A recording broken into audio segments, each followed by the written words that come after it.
Bonjour tout le monde et bienvenue encore à Nanou, qu'est-ce qu'on mange? Donc, vous allez voir vos petits-enfants ou vos enfants vont être avec vous pour la fin de semaine. J'ai une petite surprise pour leur donner un avant-goût de Noël. Donc, ici, il y a 5 brioches à faire. Alors, dépendant du nombre d'enfants que vous allez recevoir ou avoir, que vous avez simplement, alors, on va faire quelque chose de spécial pour eux. Super simple. Donc, le petit glaçage qui vient avec, on le garde de côté. Ça va être utile pour la fin de la vidéo. OK? Donc,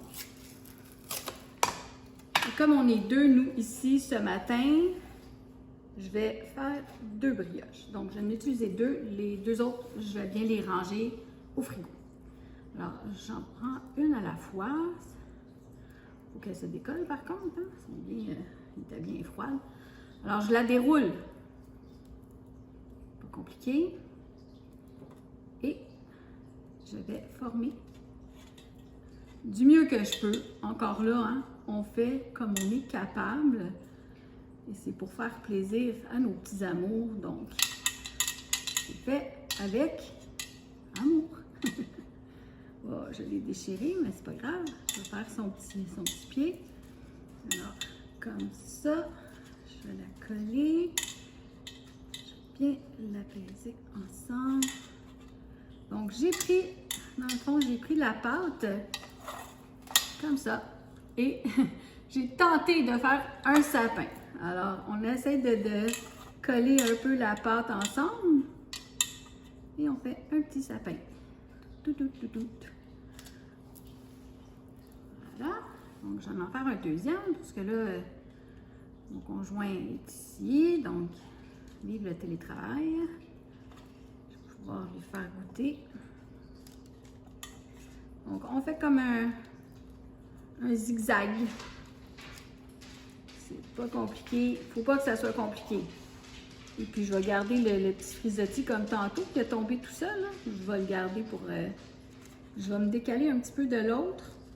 Pas qu'ils se collent ensemble. Puis oui, ça prend beaucoup de manipulation parce que là, je suis toute loin du plat, du moule à gâteau. Oui, vous avez vu, j'ai mis un papier parchemin aussi dedans. Bon. C'est pas compliqué, là. C'est pas compliqué, puis il faut que ça soit le fun. Le fun. Vous voyez? Ça va me faire 2 sapins. Je les mets au four, 350, mais je vais les vérifier, OK? 10 minutes à peu près, on fait comme l'indique le papier. À tantôt! De retour avec mes sapins faits à partir de pâte à brioche Pillsbury. Donc, c'est pour ça que j'avais utilisé mon moule à gâteau rond, pour ceux qui ont vu l'autre vidéo d'avant.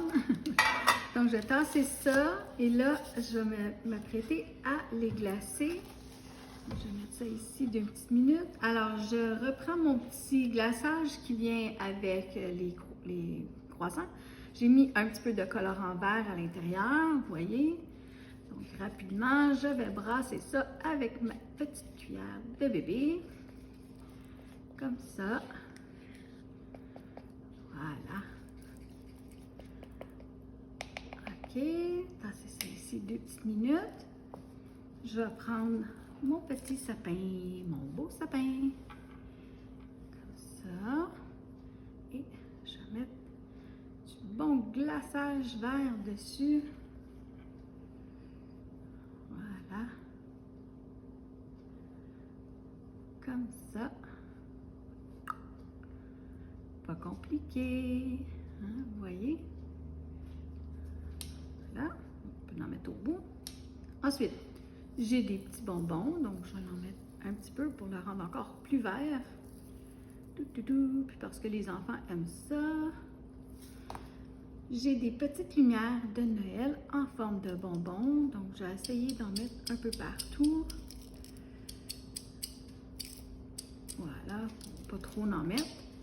Ensuite, j'ai une belle petite assiette en forme de sapin. Mettre dessus, je vais vous montrer après, je vais faire l'autre rapidement aussi. ça. On peut mettre un petit peu moins de glaçage.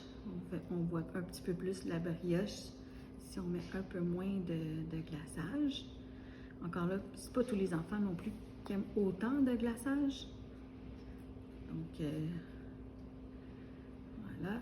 Et ça va en laisser pour les autres brioches. Donc, j'en mets un petit peu de petits bonbons verts. Oups, là, on va enlever l'excédent. Bon, il y en a assez. Un petit peu de bonbons de couleur. Faire des petites lumières.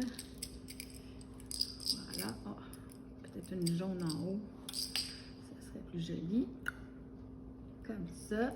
J'en ai une qui veut s'échapper. Voilà. Je reprends mon autre petite assiette en forme de sapin. C'est ça pour vous montrer. Et voilà, mes brioches en forme de sapin pour mes petits amours qui s'en viennent. Oups! C'est joli, hein?